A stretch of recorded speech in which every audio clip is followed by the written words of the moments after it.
दोस्तों नमस्कार। कैसे हैं आप सब? दोस्तों हम या हमारी जान पहचान में ऐसे लोग ज़रूर होते हैं जिनका दिल तो कभी नहीं टूटा होता, लेकिन अरिजीत सिंह के गानों को वो बिल्कुल उसी शिद्दत के साथ सुनते हैं। उसी तरह से कई लेखक, कवि, शायर ऐसे होते हैं जिनका ऐसे क्षणों से तो कोई वास्ता नहीं होता है, लेकिन दूसरों के अनुभवों से प्रेरणा लेकर वो बहुत कमाल लिख देते हैं। क्या आप मिले हैं ऐसे कलाकारों से? अगर नहीं, तो स्वागत है आपका मन कलम हुआ सीरीज के दूसरे एपिसोड में, जहां पर हम आपकी मुलाकात करवाएंगे शुभांकर से।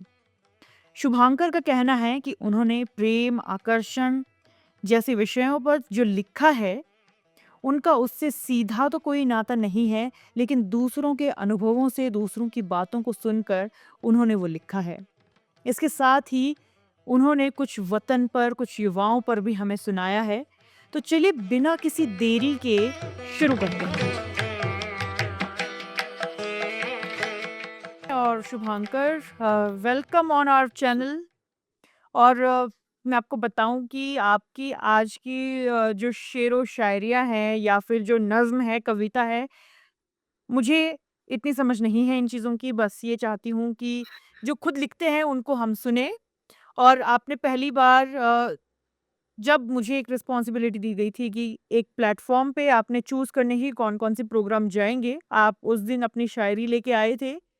और उस दिन उस प्लेटफ़ॉर्म के हिसाब से मुझे लगा था कि वो शेरो-शायरियाँ, वो कविताएँ नहीं चल पाएँगी, लेकिन आज ये हमारा चैनल है और यहाँ पर हम सुनेंगे और उन्हें बहुत ज़्यादा चेरिश भी करेंगे।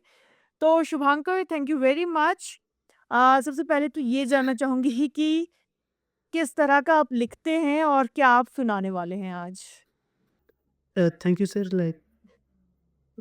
आई डोंट नो मैं कैसा लिखता हूँ। जो आपने स्टार्टिंग में बहुत सी कैटेगरीज़ बताई, मुझे उनमें कुछ डिफरेंस नहीं पता। आई ओनली नो कि मैं कुछ लिखता हूँ और कुछ वर्ड्स जोड़ देता हूँ। ठीक है, लेकिन आप जो लिखते हैं वो कुछ सोच के लिखते होंगे और हमारे साथ भी शायद बहुत ज़्यादा रिलेट करेगा वो। तो चलिए शुरुआत करते हैं और पहली आपकी शेरो शायरी सुनते हैं, फ्री स्टाइल। जो एक है मतलब बहुत पुरानी कहूँगा अब तो कि 5-6 साल पुरानी है कि कोई रूठता भी है, हमें पता नहीं था। कि कोई रूठता भी है हमें पता नहीं था, साथ छूटता भी है हमें पता नहीं था। कि कोई रूठता भी है हमें पता नहीं था, साथ छूटता भी हमें पता नहीं था। हुँ। किसी ने कहा नहीं संभल कर चलना इन राहों पर, दिल टूटता भी हमें पता नहीं था। बहुत खूब। लेकिन देखिए, रूठने-मनाने का हमें पता है, लेकिन यहाँ पर मामला कुछ अलग लगता है। अ, किस कॉन्टेक्स्ट में लिखी गई है आपके द्वारा ये lines? I don't know sir, seriously ये मतलब वर्ड्स जुड़ते गए, लगा कि अच्छा है। और उस टाइम टीनेज में लोग ऐसे सोचते हैं तो जुड़ गई, तो लगा कि 4 लोग तारीफ़ कर लेंगे तो लिख दिया। और अच्छा, तारीफ़ हुई भी इंस्टाग्राम पे थोड़ी। मतलब किसी से कोई अट्रैक्शन नहीं थी, दिल टूटने वाली कोई बात नहीं थी, रूठने-मनाने वाली कोई बात नहीं थी, लेकिन लिखती थी। मतलब पहली बात को छोड़ के बाकी उनमें से कोई बात नहीं थी। पह पहली बात एक बोल सकते हैं। पहली तो बात जो अट्रैक्शन थी। हाँ, ऐसा I don't know, something something you can से कि अदरवाइज़ यू कांट राइट ना, कुछ तो होगा। तो आई सस्पेक्ट कि कुछ हो सकता है। अच्छा, लेकिन अब वो होता था शायद, था। हुँ, हुँ, ठीक है, थोड़ा-सा आगे बढ़ते हैं और यस। आपकी दूसरी शब्दों की तरफ एक जो मैंने मतलब हाँ, हालिया वो 2 लाइनें, वो मतलब शायरी की तरह नहीं है, लेकिन वो जो कहते हैं ना टू लाइनर्स, जी। वो टू लाइनर्स की तरह के, उसमें राइम उतनी नहीं होगी लेकिन वो मुझे पसंद है। मतलब ज़हनी तौर पे मतलब पर्सनली मुझे थोड़े पसंद है वो। हुँ, कि उनके साँवले रंग पर उनके साँवले रंग पर जब लिखने बैठे, तो शाम शर्मा गई। अरे वाह!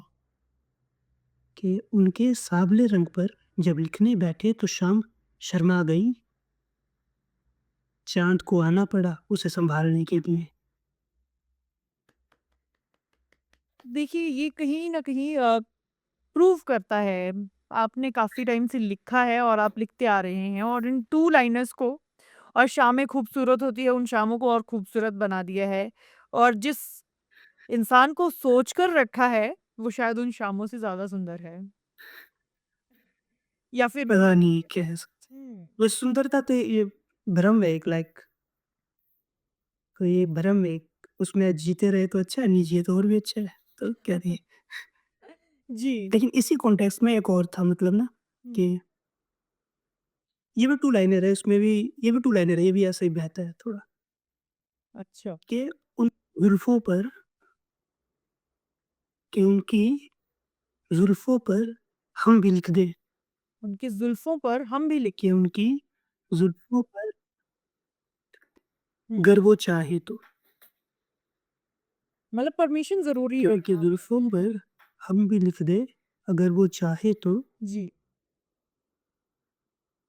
कंसेंट आजकल का एक नया ट्रेंड है, and we should respect everything, so consent. अच्छा पर ज़ुल्फ़ों के लिए भी लिखने के लिए इजाज़त चाहिए।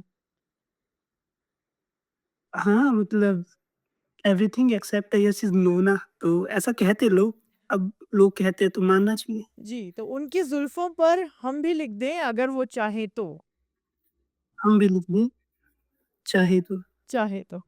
कि उनकी जुल्फ़ों पर हम भी लिख दें, अगर वो चाहे तो। जी। अगर वो चाहे तो अपनी ज़िंदगी लिख दे, अगर वो चाहे तो। अरे वाह! आपने जिस तरीके से ये लिखा है, मेरे मन में ये सवाल है कि कितने सालों से लिख रहे हैं शुभांकर आप?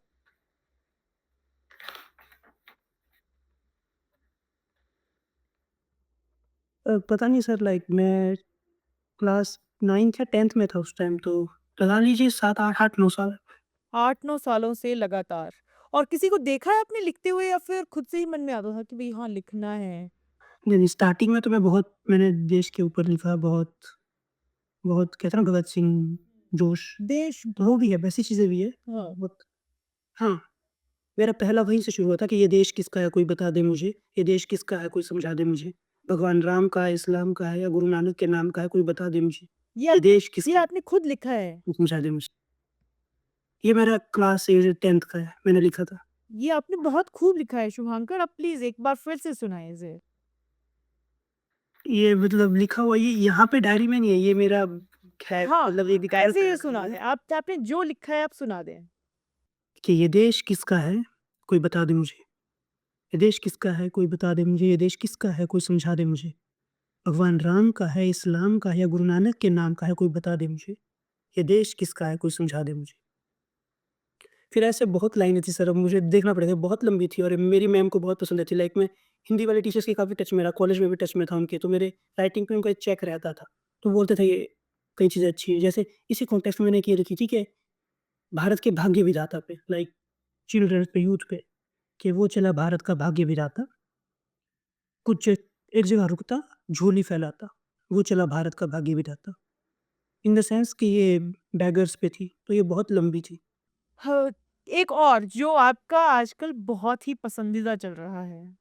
पसंदीदा नहीं, लेकिन जो शुरू में बात आप कह रहे थे कि थोड़ा वो एक ही धारा की तरफ बह रहा है, हुँ। फिर थोड़ा बीच में हम देश की तरफ गए, लेकिन मैं शुरू की धारा को ब्रेक करना चाहूँगा जो एक ही तरफ जा रही थी, जी।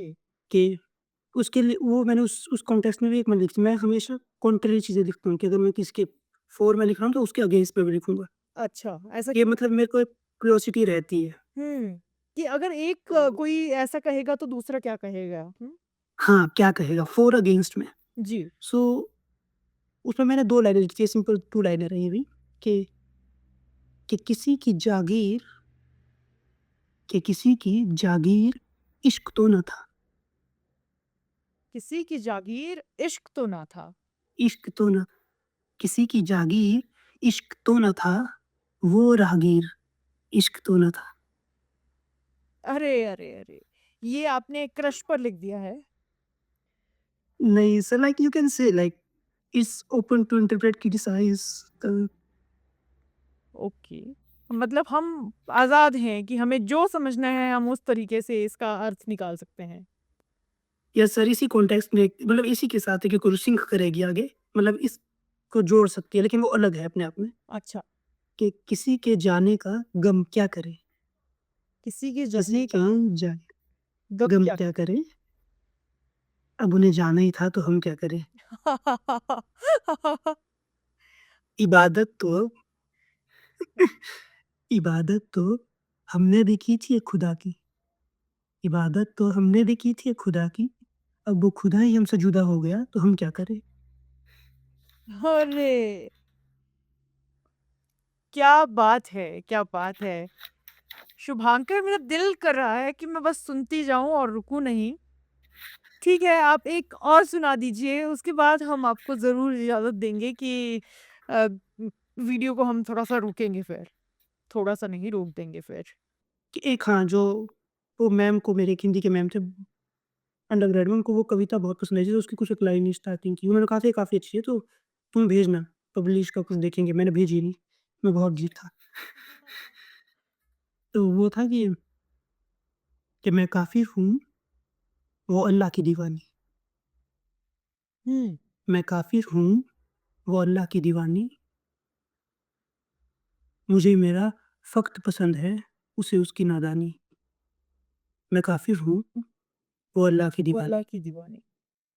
मैं नास्तिक हूँ, वो आस्था में गुम है, मैं नास्तिक हूँ, वो ना आस्था में गुम है, मुझे चोट नहीं लगती ठोकरें खाकर अब, उसके सारे ज़ख्म ही सुन हैं। मैं नास्तिक हूँ, वो आस्था में गुम है। हुँ, मैं भगवान को नहीं मानता, ईश्वर को नहीं जानता, मेरा अस्तित्व ही तुम हो। मैं भगवान को नहीं मानता, ईश्वर को नहीं जानता, मेरा अस्तित्व ही तुम हो। तुम भगवान को मानते हो, ईश्वर को जानते हो, फिर भी दुनिया के मेले में गुम हो। और सो ये मतलब 5 बहुत तो 2 पैरे और थे लेकिन मैं भूल गया। सो हुँ। I think we should end here. नहीं, नहीं, ये तो बहुत उम्दा है और सच में ही, क्या ये भी ऑडियंस के लिए ही है कि आपने जिस तरह से इसका मतलब निकाला है, आप निकालिए? ये ऑडियंस के लिए सब ओपन है लाइक मैं अब तो बहुत इंडिफरेंट हूँ मैं इन चीज़ों में। तो आपने एक पर्टिकुलर पैटर्न को फ़ॉलो करते हुए, चाहे हम उसे कहें कि अ, इश्क में, उसके बाद हम देशभक्ति में और उसके बाद फिर से हम उस तरफ आए और उसी के बीच में आपने हमें बताया कि आपका टीचर्स का कितना रोल रहा है इसमें और आपने अपनी कविता को पब्लिश नहीं करवाया या फिर जो आपने लिखा है उसे पब्लिश नहीं करवाया। तो उम्मीद है कि आप आगे भी कंटिन्यू करेंगे इस चीज़ को। Thank you very much Shubhankar. आपने हमें अपना सच में ही कीमती टाइम दिया है और बहुत कुछ सुनाया है। अगर हमारी ऑडियंस चाहे तो उनकी रिक्वेस्ट पर शायद शुभांकर फिर से आ जाएँ। लेकिन अभी के लिए इतना काफ़ी है। Thank you very much Shubhankar. Thank you sir.